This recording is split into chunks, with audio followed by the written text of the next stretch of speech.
One day, the peaceful life of Dreamland was shattered by a mysterious crisis. The inhabitants didn't dream. On the edge of Dreamland, dreams and hope once gushed forth from the Dream Spring, fueled by the Star Rod. Investigating the Dream Spring, Kirby found naughty King Dedede swimming in its magical waters. Dedede had broken the Star Rod and given the pieces to his friends, who are now hiding in Dreamland. To bring back the lost dreams, Kirby sought the Star Rod.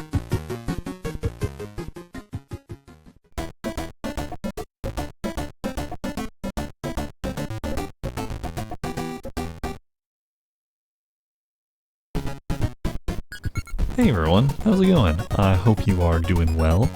Today, as you can see from the title screen, we're going to be going through Kirby's Adventure for the NES.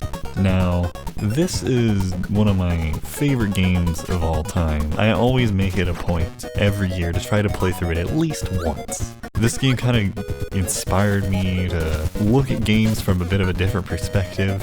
It got me into music, and video game music especially more. It's been a big inspiration to me throughout my life in multiple different ways.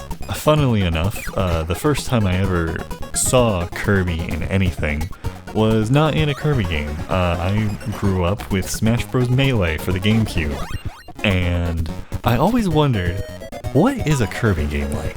I would see Kirby, I'd play as him, I'd think, oh, that's cool, you can take people's powers and stuff by, like, eating them or whatever, because I don't know, just as a kid I thought that was like, this is cool. But what is his games like? And then one day, after the 3DS had already come out, and I was browsing through the eShop one day, I just kind of was like, I wonder if there are any Kirby games on here. I look it up and there's this funny little game that vaguely resembles Kirby, but I couldn't quite tell if it was actually the same thing. I'd reference my 3DS, look at Melee, reference 3DS, look at Melee, I think they're the same.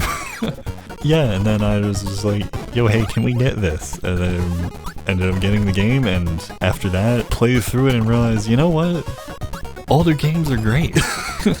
There are a lot of older games that still hold up to this day. The games don't change, just simply your perspective does, based off of what you've experienced. And this game right here, this game is a game that holds up very well. I'd say it has almost near perfect difficulty. I'd say it is great for people wanting to get into the Kirby series, but they maybe don't want to try to invest in like getting the 3DS games, which everyone talks about. Maybe you're into retro games, or you just, I don't know, like the way the game looks, like the soundtrack, I don't know. Multiple different reasons. This game is great, it's fantastic, and nobody can draw Kirby based off of that little intro thing that this game does. And I think that's enough rambling from me. Let's hit the start button here and get on ahead. Now, as you can see, I've maybe played this a couple of times, I don't know. And that's just maybe on this save state. So I'll just delete the non-finished one. Also, it's kind of funny. In this game, depending on how far you've gotten in the game, you get like this title on your save profile or whatever. Like this one says Son of Wind. I don't know why. It's just a thing. If you play through the entire game in one play session, you'll never see that really. But I don't know. Anyways, here we are with level 1 Vegetable Valley. Just like the previous game, they have these fun little intro cutscene segments. But now, there's something vastly different from the previous game that you already just saw. Copy abilities. Which define the entire future of this game, its franchise, everything. Like, it's become the iconic thing. When people think of Kirby, they think of the copy ability. They think of, you know, beam, sword. If you're used to like the newer games, you might think of the gun ability in Forgotten Land or something. But this is where all that started, basically. It's very cool. Now, one thing about this game with its copy abilities, the game definitely, ooh, that was a close dodge, expects you to like just switch copy abilities almost all the time. There's like very little reason to not. The game has certain puzzles that'll require you to use different ones. And I do want to show off a secret real quick. If you go down here, there's a hidden door, and you can get the UFO power-up, which is a very special power-up. You can't actually take this power-up between levels like you can every other one, unless you do a glitch that's in the game.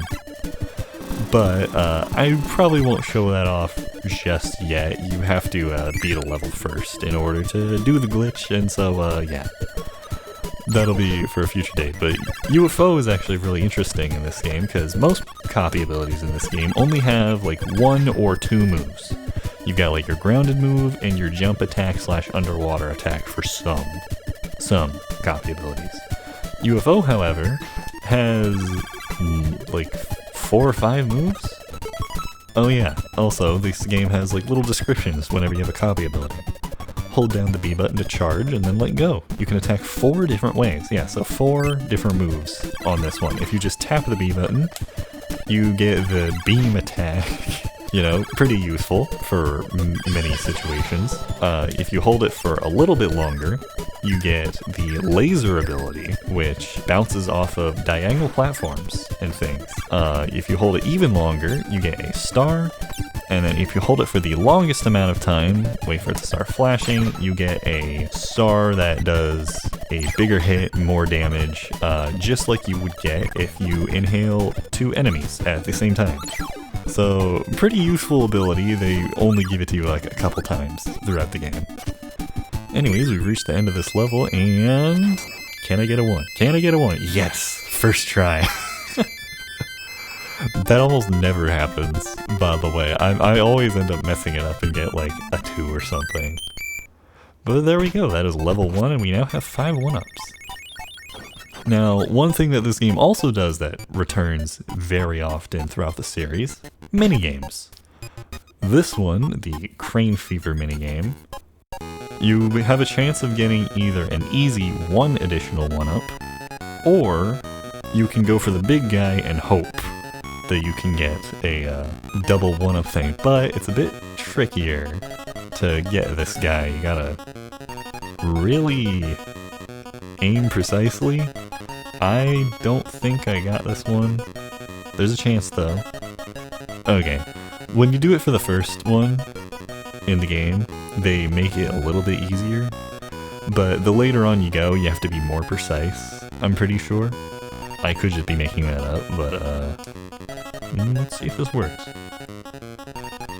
I'd like to get some good amount of 1-ups now. Ooh, that's not gonna... Oh, that was close. Thing was rattling like crazy. Well, there we go. That's an extra 4 1-ups right there. I didn't even get to talk about the music in the Crane game. I love that one. Anyways, yeah, the mini-games, they appear multiple times in the game, but the further you go, and the more they reappear, the harder they tend to get. So, don't expect me to win in most of the later ones. Anyways, on to the next level, and this level, in addition to the first level, has a hidden little secret that I actually discovered on accident when I was younger, and didn't quite know how to... Oh, I should have taken that copy ability. Oh well. But, there's a secret in this level that requires you to go to the end. I'm pretty sure you have to run into the right screen for a little bit, then fly over. Let's see if this works. Aha, there we go. Earlier, I just ran to the right and ran into an invisible wall, but now, we're over here, and there's a bunch of letters on the screen that say HAL. If you're not aware, HAL Laboratories is the company that makes the Kirby games. Similar to how Pokemon Company makes Pokemon games, Nintendo just has like the rights to it or something like that. I'm not a legal copyright expert in any way. But yeah, HAL Laboratories, they like to put little hidden rooms in their games that just say the name HAL. It's just a fun little Easter egg. And they do it in, I think, almost every Kirby game after this one. I don't know if they did it in the first game, but anyways, just a fun little secret there. Oh yeah, something else well, that was weird. Something else I haven't really mentioned at all In addition to Kirby having copy abilities, Kirby's moveset is different. You might have noticed in the little game intro video, possibly, that Kirby now can run if you double tap forward. And you also have this slide move. In this game, the slide move is actually really fun. In future Kirby games, it's kind of just there for novelty. But you can actually, if you... I'll have to show it later, but you can actually defeat enemies with the slide in this game. In future Kirby games, they don't really let you do that. Anyways, now we are fighting Poppy Bros Sr. once more, and ow. I kind of set myself up for that one. Whoa, I'm just gonna fly over. And it's kind of funny that the first mini-boss of the previous game is also the first mini-boss of this game here. But now there's something new. You don't just beat him, you get something for beating him. Which I will demonstrate right here. Crash. A copy ability that is notorious for being a one-time use screen clearing move and does a ton of damage to bosses if you can manage to sneak it into one of them. Fun little ability, it's always got some crazy animation, and I keep hitting R to block as if this is a new game. You can't do that in this one. Now we got that maximum tomato, let's head on over here. One thing that's also cool about this game, a lot more vertical sections. Nothing too crazy, but the previous game with how short it was, you know, kind of saved things for being left and right for the most part, with like a couple exceptions here and there. But this game, they definitely experimented with level design way more, but going from mostly being left and right, which, nothing wrong with that of course, to, you know, there are tons of like vertical sections. Heck, there's vertical themed boss fights, or at least one of them, which, very cool, I must say. One thing that's really cool, slopes actually have like a little bit of a momentum based thing going on. If you slide down a slope, or like run down one or whatever, you can actually get some decent speed enhancement, which, I don't know, not a speedrunner, but I'm sure if you were to try to beat this game as fast as possible, that'd be a good technique to use. Anyways, here we have one of my favorite copy abilities, Fireball. Not because of anything like particularly special about it, except, oh, I don't know, infinitely scaling walls, moving super quickly. It's a fun copy ability.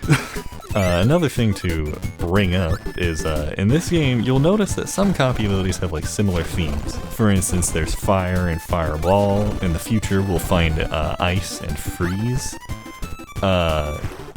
In this game, they sort of tend to limit like copy abilities to one ability. So in order to have like extra abilities and things for you to do, they separate them into multiple different things. In future games, however, if you get the fire copy ability, you can just do that burning attack. Ow, that did not work. Slowdown is real.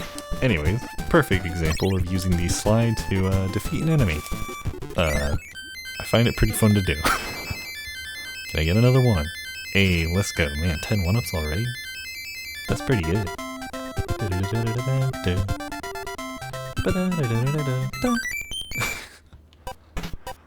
And that is level 3 done. I think we just have one more level and then it's the boss fight. Now, over here, we have this little thing with a picture frame above it. Museum. Here's a colorful display of enemies with special abilities. Eat the one you want. So, occasionally you'll find these little, like, museum rooms. The enemies won't attack you. You can just get them and you got a free copy ability. Which, it's pretty cool, you know? Anyways, on to level 4. Now, here I think we're gonna get our next mini boss fight. Now, oh yeah, something I actually want to show off real quick. I always forget Kirby has like a ladder climbing animation in this game, because 90% of the time when I'm climbing up a ladder, I just do this. Why? I don't know, it's not fast or anything, it's just funny looking. For some reason, when you hold up in a diagonal direction, Kirby just kind of freaks out in this game. Now here, we have Mr. Frosty, brand new boss fight in this game. Gotta wait for him to launch some ice cubes and then launch them back at him. So, just gonna wait for him to do that a couple times, and there we go. Now, we have the freeze ability, which is basically just the ice ability, but you attack in a square instead of fire breath.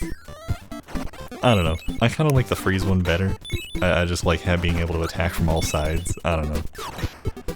Anyway, cool thing about the freeze ability, you can do its namesake and freeze enemies, and then just launch them as projectiles, without having to inhale them, which is pretty fun to do. Ow. I tried to freeze that spike enemy before it was too late, but it was too late. Oops. Okay, there we go. Off we go. Now here, we're actually going to run into a bit of an interesting surprise. Who is this mysterious masked man? And why did he give us candy that makes us invincible? We'll find out maybe eventually. Now, I don't remember, did the invincibility power-up pop up in the previous game? I forget. It might have? Yeah, I think it did, I just forgot about it. There we go. One thing I haven't really had much of a chance to talk about, which I'm sure I'll have more of a chance to later, the music in this game. Despite being a bunch of, you know, NES chiptunes and things, the music in this game is very, very well done. Like, every area, every something has some kind of new song or something that's just super memorable. Anyways, here we are with Wispy Woods. In case you can't tell, the way this boss fight starts is almost identical to the previous game. I have 1 health point left. I was not paying enough attention. Ow. Lost to Wispy Woods, I can't believe this. Anyways, here we are with round 2 of fighting Wispy Woods, and it's definitely a lot easier to tell what the scenery is supposed to look like in this one compared to the Game Boy first game. The color definitely helps differentiate what's supposed to be background and what's not. Anyways, Wispy Woods, fairly easy boss fight. Now, we have gathered 1 piece of the Star Rod.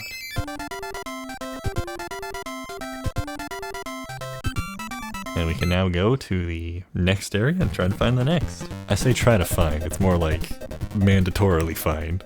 Anyways, here we are with Ice Cream Island.